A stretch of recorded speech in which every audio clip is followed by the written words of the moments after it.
Guys, welcome to my YouTube channel the golden law. तो आज हम बात करने जा रहे हैं section 9 and 10 of sales of goods act. तो section 9 and 10 of sales of goods act बात करता है प्राइस की। तो before starting the video I would like to tell कि जिन्होंने अभी तक मेरे चैनल को सब्सक्राइब नहीं किया है, do subscribe my channel and like my video for more such law videos. तो let's start with our video without wasting any further time. तो अभी हम बात करने जा रहे हैं सेक्शन 9 एंड 10 की।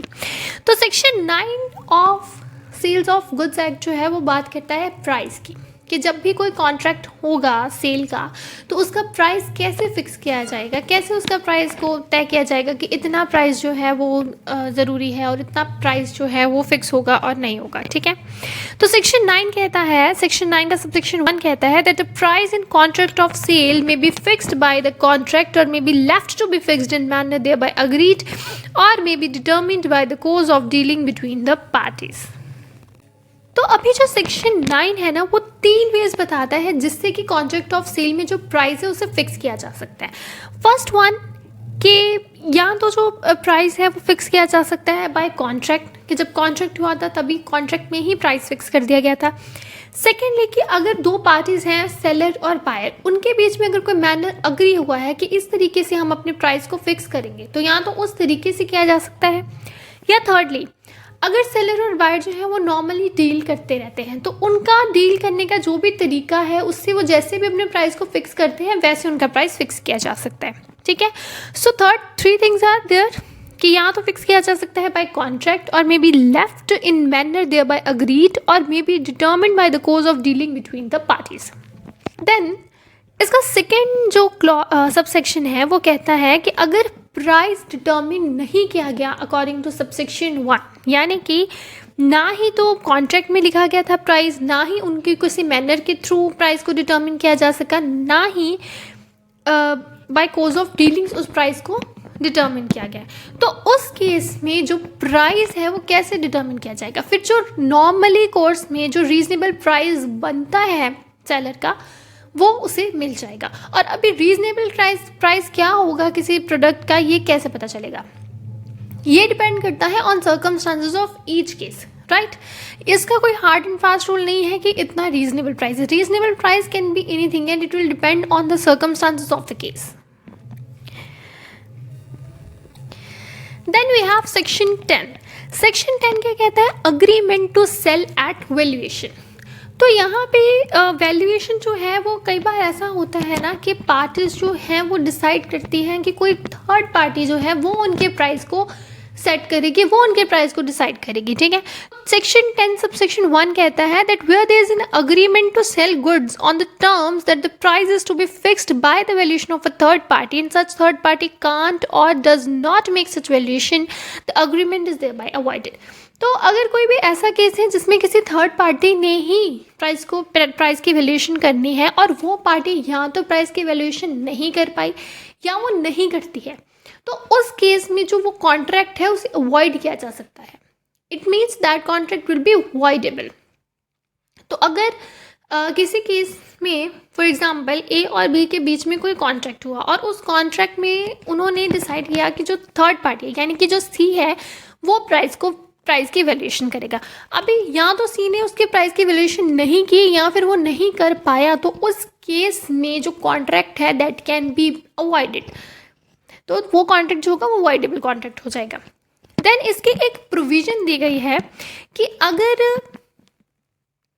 पार्टीज के ये चीज़ डिसाइड करने के बाद कि जो कॉन्ट्रैक्ट है मीन्स जो अग्रीमेंट है वो हो चुका है और उसके बाद जो सेलर है वो बायर को कुछ गुड्स दे देता है या गुड्स का कुछ पार्ट दे देता है या पूरे गुड्स दे देता है और उसके बाद जो थर्ड पार्टी है वो वैल्यूएशन नहीं कर पाती, तो उस केस में जो बायर ने गुड्स लिए होते हैं सेलर से उनका रीजनेबल प्राइस जो है वो बायर को सेलर को देना पड़ेगा।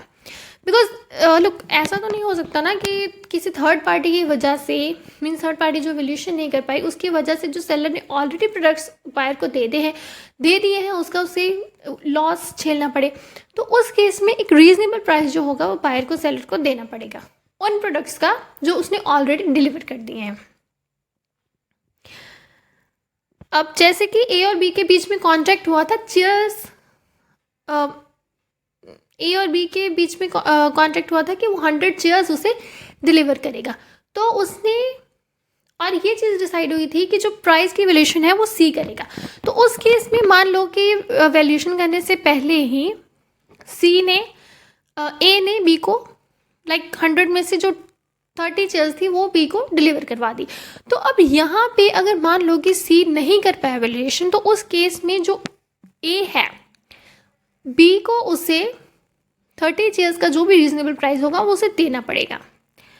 So then next we have where such third party is prevented from making the valuation by the fault of the seller or buyer, the party not in fault may maintain a suit for damages against the party in fault। तो अगर कोई भी ऐसा case है जिसमें कि third party को prevent किया गया है from doing valuation by seller और बायर, तो मान लो अगर बायर या सेलर में से किसी एक पर्सन ने थर्ड पार्टी को प्रिवेंट किया है कि वो वैल्यूएशन नहीं कर पाए प्राइस की, तो उस केस में जो पार्टी फॉल्ट में नहीं होगी, मतलब कि जिस पार्टी ने प्रिवेंट नहीं किया होगा, उस पार्टी को डैमेजेस मिलेंगी फ्रॉम द पार्टी जिसने प्रिवेंट किया।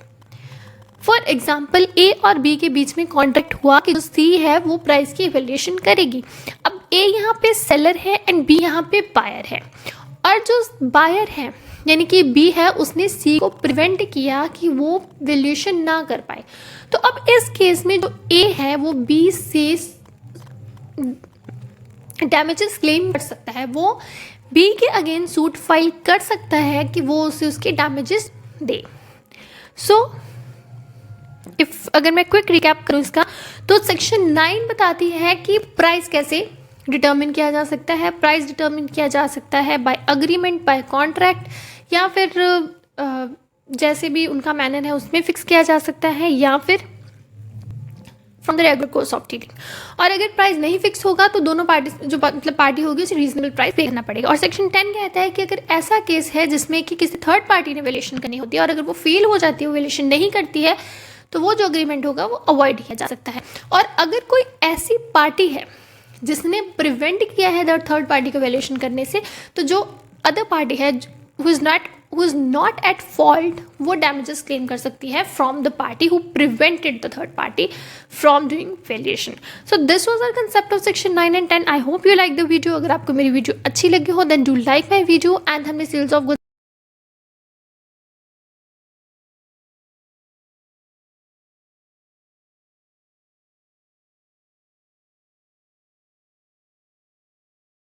Thank you for watching the video, guys, and do subscribe my channel for more such law videos. Thank you, guys.